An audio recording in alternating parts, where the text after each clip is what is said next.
Hi friends, ఎలా ఉన్నారు? Welcome to my channel.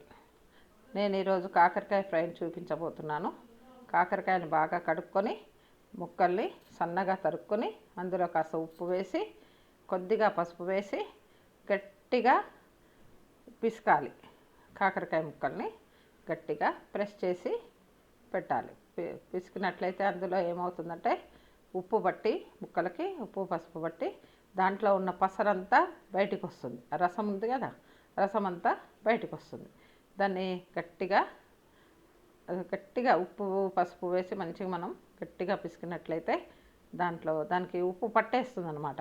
ఉప్పు పట్టేసి కాసేపు ఒక 5 నిమిషాలు మూత పెట్టి పక్కకి ఉంచాలి. ఉప్పు పట్టిన తర్వాత మనం దాన్ని ఒక 5 నిమిషాల పాటు పక్కకి ఉంచాలి.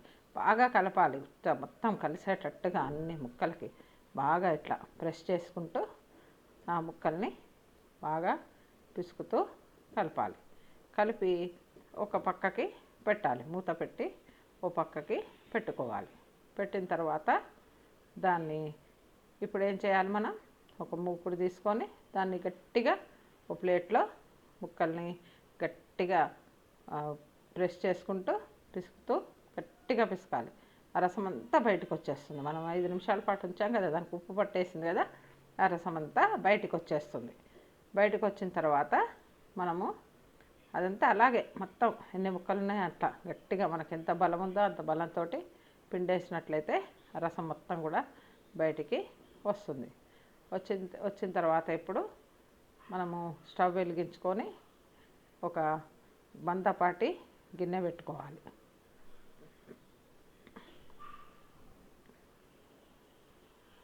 గట్టిగా చూడండి ఎంత రసం వచ్చిందో. గింజలు కూడా వేసుకోవాలి, గింజల్ని పారేయకూడదు. గింజలు వేగాక కరకరలాడు చాలా రుచిగా ఉంటాయి. ఇప్పుడు మందపాటి మూకుడు పెట్టుకొని దాంట్లో నూనె ఎక్కువగా పడుతుంది ఫ్రై కాబట్టి ఒక 3 గరిటెలంత నూనె వేసుకోవాలి. నూనె క్యాండిల్లో గంటెలు ఉంటాయి కదా, అలాంటి గరిటెతోటి 3 గరిటెలంతా వేసుకోవాలి. వేసుకొని అందులో ఆవాలు, మినప్పప్పు, జీలకర్ర, ఇవన్నీ కూడా పోపు దినుసులు ఉంటాయి కదా మనం రెగ్యులర్గా వేసుకునేవి, అవి వేసేసుకోవాలి. ఎండుమిర్చి కట్ చేసి వేసుకొని కొంచెం కరివేపాకు వేసి చక్కగా అవి ఫ్రై అయ్యేటట్టు పంటి కిందకు వస్తే అవి మంచిగా కమ్మగా ఉంటాయి, కరకరలాడుతూ బాగుంటాయి. కొద్దిగా పసుపు కూడా వేసి పోపు గింజలు మాడకుండా చక్కగా ఎర్రగా వేగేటట్టు మనకు తెలిసిపోతుంది. ఆవాలు చిటపట అంటాయి, తర్వాత గింజలు కూడా ఎర్రగా వేగుతాయి.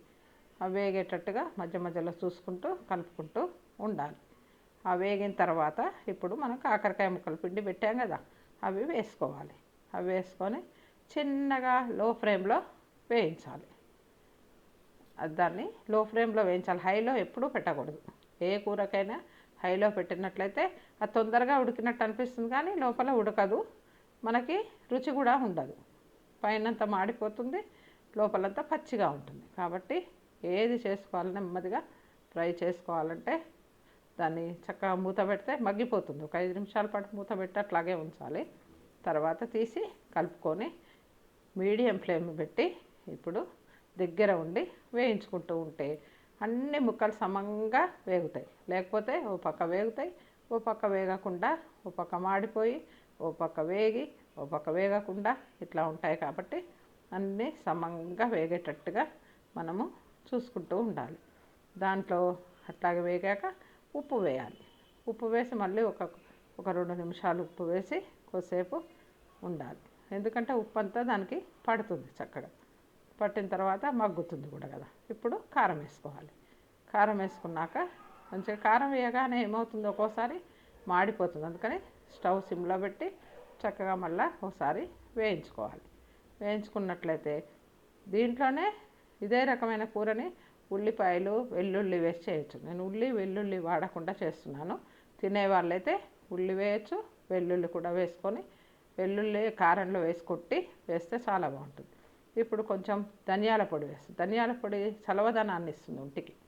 ధనియాలు చలవనిస్తాయి కాబట్టి కొంచెం ధనియాల పొడి, కొంచెం రుచి కోసం కొబ్బరి పొడి, ఈ రెండింటిని పైన చల్లుకున్నట్లయితే కూర బ్రహ్మాండంగా తయారైపోతుంది. చక్కగా మాడకుండా సమంగా వేయించుకుంటే ఇంత వేగి కూర అంతా ఫ్రైలాగా. ఇది వారం రోజుల వరకు నిల్వ ఉంటుంది. బాక్సులలో పిల్లలు ఎక్కడన్నా ఊర్లకు వెళ్ళేటప్పుడు, టూర్లకు వెళ్ళేటప్పుడు ఇట్లా చేసుకొని డబ్బాలో పెట్టుకున్నట్లయితే చాలా చాలా బాగుంటుంది. వేడి వేడి అన్నంలో నెయ్యి వేసుకొని తింటే. లైక్ చేయండి, సబ్స్క్రైబ్ చేయండి, మీకు నచ్చినట్లయితే కామెంట్ చేయండి. Thank you.